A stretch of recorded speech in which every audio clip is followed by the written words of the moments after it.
ሻለሽ ሩታ ምን አለችኝ ያለሽ ያኔ እያለቻት ነው ማለት ነው። አሁን ላይ ሄርሜላ ከባድ ጭንቀት ውስጥ ገብታለች።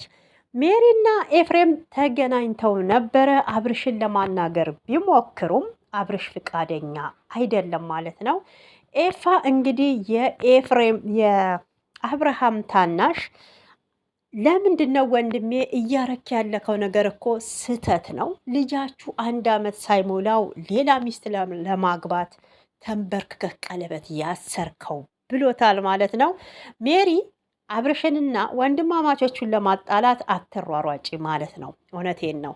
ለሩታ ደጋፊ እንደሆንሽ ጎኗ እንደሆንሽ ይገባኛል። ግን አብርሽን ኤፍሬም አይፈልግህም፣ ምንም አታረግለትም አይባልም። ለምን የእናቱ የሚየልጅ ስለሆነ ማለት ነው። እና የሚያዋጣው ያው አብርሽና ኤፍሬም ናቸው እንጂ አንቺ አይደለሽም ማለት ነው። በሩታ በኩል ያለውን ብቻ ተከራከሪ እንጂ ሁለት ወንድማማቾችን ለማጣላት ግርግር አትፍጠሪ። ለማንኛውም ሰላም ውድ ተመልካቾቼ፣ ሰላማችሁ ይብዛልኝ። በመላ ዓለም የምትገኙ ኢትዮጵያንም ኤርትራውያንም ሀገራችን ኢትዮጵያን ሰላሟን ያብዛው። ለቤቴ ደግሞ አዲስ የሆናችሁ ሰብስክራይብ፣ ላይክ እያረጋችሁ አበረታቱኝ። ነባሮች በቅነት መታችሁ ስለምታበረታቱኝ ፈጣሪ ያክብራችሁ፣ እጃችሁ ይባረክላለሁኝ። እንግዲህ የሄርሜላና የሩታ ግብግብ ወዳልተፈለገ ነገር እያመራ ይገኛል። ሄርሜላም በአሁን ሰዓት እኔ ጥፋተኛ አይደለሁም፣ አብርሽ ሩታን ፈቷታል።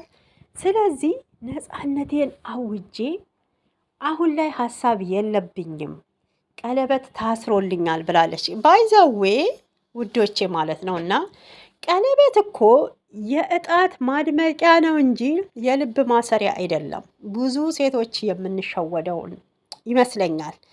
እኔ ይሄ ቀለበት እጅ ላይ አድርገው የሚያብረቀርቀው ነገር ምንም ደስ አይለኝም። ዋናው የልቡ ነው። አብርሽ ልቡ ታስሯል ወይ ነው። ቀለበቱን እጅሽ ላይ አስሮልሻል፣ ልቡ ታስሯል ወይ? ለሩታም እኮ አድርጎላት ነበረ ተንበርክኮ። እነዚያውም ሀይሚ ግጥም እያነበበች እያለቀሱ በቃ ደስታ ሀዘንና ደስታ ተቀላቅሎባቸው ማለት ነው። እና በዛ ወቅት ልቡ አልታሰረም፣ ጣቷን ነበር ያደመቀው። ሄርሜላ አትሸወጂ። ሩታ በአሁን ሰዓት እልህ ውስጥ ገብታለች። ሄርምዬ እውነቴን ነው፣ ከአብርሽ 40 ክንድ ብትርቂ ይሻልሻል። ለምን እንደሆነ ታውቂያለሽ? አንደኛ ሩታ ነፍሰ ጡር ናች፣ በሆዷ ጽንስ ይዛለች። ሁለተኛ ደግሞ አመት ያልሞላው ልጅ አላቸው። ሩታ ከአብርሽን ትወደዋለች፣ እሱም ይወዳታል። ግን በመሀላቸው ያለው ያለመግባባት እልህ ሩታ ጋም አብርሽ ጋም ስላለ ሄዶ ለሄርሜላ ለማስመሰል ቀለበቱን አስሯል። ቀለበቱ ደግሞ የእውነት እንዳልሆነ ቡዜም ተናግራለች ማለት ነው። ሩታ እንዲቆርጥላት ብቻ ነው ይሄ ነገር የተደረገው። ስለዚህ አመታት አይደለም ወራቶች ነው የሚፈጁብኝ እግዚአብሔርን ብላ ምላለች ማለት ነው። እና በጣም እልህ ይዟታል፣ አይኗ ቀልቷል። እንዴት በቃ በጣም ኮስተር ብላ ነው የመጣችው። እንደውም ሄርሜላ ተረጋግታ ነው እየሰማቻት ያለችው ማለት ነው። እና የራሴ አረገዋለሁ፣ ባሌን እጄ አስገባለሁ፣ መቼም ቢሆን ባልሽ አይሆንም፣ አንቺ ደግሞ በተራሽ ታለቅሻለሽ ብላታለች። ይሄ እንግዲህ ከባድ ማስጠንቀቂያ ነው። ሩታ አታደርገውም አይባልም፣ እውነቴን ነው ታደርገዋለች ማለት ነው። እልህ ስለሆነ አሁን አብርሽ አብሯት ይኖርም አይኖርም ከሄርሜላ ጋር ትለያየዋለች። ምን አለች በሉኝ? ይለያያሉ ሄርሜላ እና አብርሽ ማለት ነው። እና ወደ ሩታ መመለሱ አይቀርም በዚህ አያያዙ። እንግዲህ ኤፍሬም የአብርሽ ታናሽ ወንድም ነው እናውቃለን። አስተሳሰቡን ግን የትልቅ ሰው ነው። በእውነት ሳላመሰግነው አላልፍም። ምንድን ነው ጭንቅላትክ የሚያስበው ወንድሜ?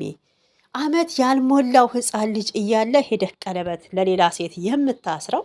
ነገስ ልጁ ሲያድግ ምንድን ነው የሚለው የምትመልሰው? ቢለውም ሜሪት አለች እኔ እናንተ መነጋገር አንችልም ብሎ ጥሏቸው ሄዷል ማለት ነው። እንግዲህ ኤፍሬምም አመስግኖታል ወንድሙን። እሺ ችግር የለም እኔ እናንተ በግል እናወራለን እያለው ነው።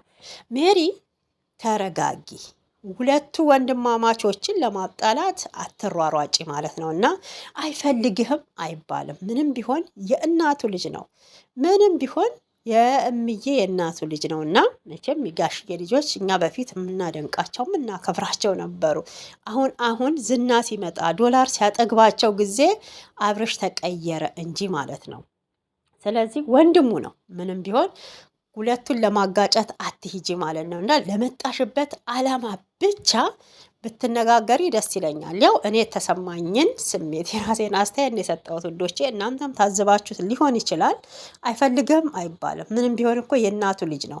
አንድ አንጀት ውስጥ ተኝተው የወጡ ናቸው።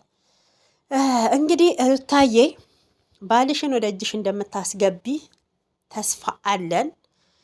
የሰው ትዳር የምትበጠብጡ፣ እኔ ሄርሜላን ጥላቻ የለብኝም፣ ግን ያልሆነ ቦታ ነው የገባችው። ሄርሜላ ቆንጆ ልጅ ናት፣ የዋህ ናት፣ መልክ አላት፣ ቁመና አላት። ማንም ለምኖ ነው የሚያገባሽ ልጅ። እኔ ሁሌም እላለሁ ልጅ ያለው ጋር አንቺ ልጅ ቢኖርሽ እኮ ችግር የለም፣ አንቺ ልጅ ቢኖርሽ ችግር የለም።